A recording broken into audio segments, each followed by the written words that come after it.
आज की इस वीडियो में हम अपने संविधान की एक ऐसी प्रक्रिया के बारे में बात करेंगे जिसे हम लोग आपातकाल कहते हैं।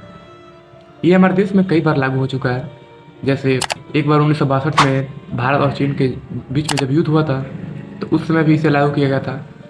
इसके साथ ही यह 1971 में भी भारत और पाकिस्तान के युद्ध के समय लागू किया गया था और इंदिरा गांधी के द्वारा 1975 में लागू किया गया था। तो ये हमारे देश में कई बार लागू हो चुका है। तो इसी के बारे में आज हम बात करेंगे कि आखिर आपातकाल क्या होता है, ये कितने प्रकार का होता है, ये किस प्रकार से लागू किया जाता है और लागू करने के बाद क्या होता है। तो सबसे पहले हम जानते हैं कि आखिर ये आपातकाल होता क्या है।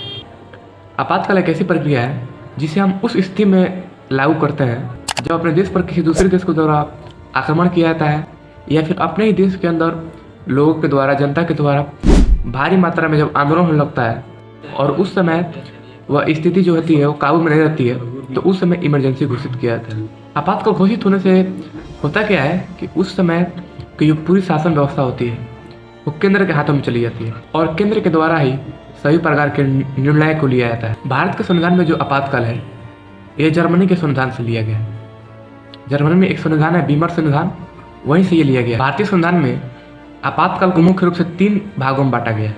जो सबसे पहला है वो है राष्ट्रीय आपातकाल, दूसरा जो है वो है राष्ट्रपति शासन और तीसरा है वित्तीय आपातकाल। चलिए जानते हैं एक लाइन से कि आखिर राष्ट्रीय आपातकाल या फिर राष्ट्रपति शासन और वित्तीय आपातकाल, इन तीनों प्रकार के आपातकाल को किस समय लागू किया जाता है और कौन कौन सी प्रक्रिया होती है।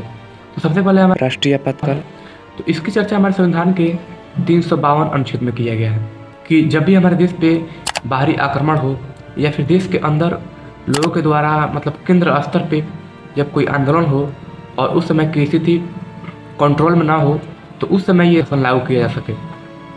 इस समय क्या होता है कि जो पूरी शासन व्यवस्था का कंट्रोल होता है वो केंद्र सरकार के द्वारा किया जाता है। अगर बात करें राष्ट्रीय आपातकाल की तो यह हमारे देश में अभी तक 3 बार लग चुका है। सबसे पहला लगा था, पहले शुरू में बताया है कि 1962 में भारत और चीन के युद्ध के समय लगा था पहला राष्ट्रीय आपातकाल। इस समय हमारे भारत के जो प्रधानमंत्री थे वो पंडित जवाहरलाल नेहरू थे और राष्ट्रपति के रूप में डॉक्टर सर्वपल्ली राधाकृष्णन थे, जिस समय पहला राष्ट्रीय आपातकाल लागू किया गया था। दूसरा जो राष्ट्रीय आपातकाल है ये 1971 में भारत और पाकिस्तान का जब युद्ध हुआ था तो उस समय लागू किया गया था और इस समय जो भारत की जो प्रधानमंत्री थी वो इंदिरा गांधी थी, जो कि हमारे भारत की प्रथम महिला प्रधानमंत्री है, और राष्ट्रपति के रूप में 1971 में वेंकट गिरी थे। और जो तीसरा आपातकाल है, ये जो वीडियो है खास तौर पर उसी आपातकाल पर है कि आखिर वो उस समय क्या हुआ था, वो लागू कैसे हुआ था। तो तीसरा आपातकाल जो है राष्ट्रीय आपातकाल वो 1975 में लागू किया गया था और यह आपातकाल जो है किसी दूसरे देश के युद्ध के समय नहीं बल्कि देश के अंदर ही लोगों के द्वारा जब भारी मात्रा में आंदोलन होने लगा तो उस स्थिति में इसे लागू किया गया था। और इस समय भी जो हमारे देश के प्रधानमंत्री थे वो इंदिरा गांधी ही थे और राष्ट्रपति के रूप में इस वक्त फखरुद्दीन अली थे। तो चलिए विस्तार में जानते हैं कि आखिर इस समय हुआ क्या था और यह आपातकाल क्यों लागू किया गया। चलते हैं पहले शुरू में 1971 का जो आम चुनाव हुआ था। उस समय जब इंदिरा गांधी ने अपने एक भाषण में नारा दिया था गरीबी हटाओ देश बचाओ का, लेकिन जब उनकी सरकार बनी 1971 के बाद से तो उस समय से लेकर 1975 तक जब इमरजेंसी लागू हुआ तो इस समय के बीच में जो गरीबी थी वो काफ़ी ज़्यादा बढ़ चुकी थी। साथ ही साथ 1971 में जब बांग्लादेश के लिए भारत और पाकिस्तान के बीच में युद्ध चल रहा था तो उस समय भी भारत की जो स्थिति थी वो काफ़ी ख़राब हो चुकी थी, बिकॉज बांग्लादेश से लोग भी भारत में आकर बस रहे थे। और इसके अलावा 1974 में मानसून में नहीं आया जिससे जो फसलें थी वो भी बर्बाद हो गई।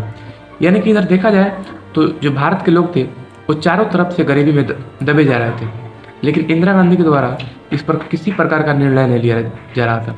इसीलिए बिहार से 5 जून 1974 को ही छात्र आंदोलन का आगमन किया गया, जिसके नेता जो थे वो जयप्रकाश नारायण थे। और ये जो छात्र आंदोलन था ये धीरे धीरे करके पूरे केंद्र स्तर पर फैल गया, जिससे पूरे लोग इसमें एकजुट होकर इस आंदोलन को और बढ़ावा देने लगे और इंदिरा गांधी के खिलाफ में आवाज़ उठाने लगे।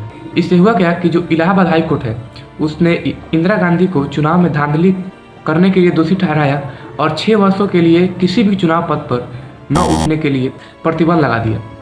और ये जो निर्णय था इलाहाबाद हाई कोर्ट का वो इंदिरा गांधी को शायद अच्छा नहीं लगा, इसीलिए उन्होंने क्या किया, अभी तो वो प्रधानमंत्री वही थे, इसीलिए उन्होंने फखरुद्दीन अली से सिग्नेचर कराकर 25 जून 1975 को देश में आपातकाल घोषित कर दिया। और ये आपातकाल 25 जून 1975 से लेकर 21 मार्च 1977 तक 21 महीनों तक चला। तो ये था तीसरा राष्ट्रीय आपातकाल जो कि इंदिरा गांधी के द्वारा घोषित किया गया था। आपातकाल के दूसरे प्रकार में है राष्ट्रपति शासन। राष्ट्रपति शासन जो है ये किसी एक खास राज्य में लागू किया जाता है। जब किसी भी राज्य में जब सशस्त्र विद्रोह होता है उस सरकार के खिलाफ में, और उस समय की जो स्थिति होती है कंट्रोल में नहीं रहती है, तो उस समय राज्यपाल क्या करता है कि राष्ट्रपति से सिफारिश करके उस राज्य में राष्ट्रपति शासन लागू करवा सकता है। इससे होता क्या है कि उस जो राज्य की जो पूरी शासन व्यवस्था है वो राष्ट्रपति के द्वारा कंट्रोल किया जाता है। हमारे भारत में जो सबसे पहला राष्ट्रपति शासन लगा था वो पंजाब में लगा था, और अभी तक बात करें तो सबसे अधिक बार जो राष्ट्रपति शासन लगा है वो उत्तर प्रदेश में लग चुका है। लगभग 10 बार उत्तर प्रदेश में राष्ट्रपति शासन लगा है। तीसरा है वित्तीय आपातकाल। तो वित्तीय आपातकाल सिंपली रूप से उस समय लागू किया जाता है जिस समय देश के ऊपर वित्तीय संकट हो। वित्तीय आपातकाल की चर्चा अनुच्छेद 360 में किया गया है, और सबसे अच्छी बात यह है कि अभी तक भारत में एक बार भी वित्तीय आपातकाल नहीं लगा है।